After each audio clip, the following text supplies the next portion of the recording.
Það svo geggjað völlur sko. Við erum inn á Úlfal og 25 manna völlur, þjóðarleikvangur Noregs.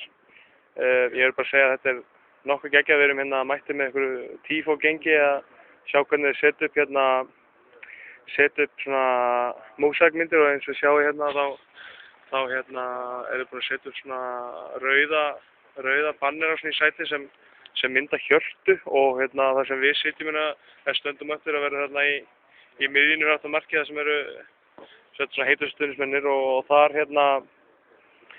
verðum við með eitthvað trilltan fána sem að lukkudýr Vålerenga verður að drepa einhverja kanarífugla eitthvað sem eru svona merk hinsliðsins og þar er blóð og mjög skemmtilegt og svo í horninu hinum megin veit ég hvort að sjá það en í horninu að þar er svo barnahluti og það eru litli krakkar frá 7 til 13 ára og þau eru að syngja og klappa og þau eru með sér svona fána sem er lukkudýr Vålerenga og er þá að drepa svona litla unga frá hinliðinu þannig að þetta er mjög skemmtilegt.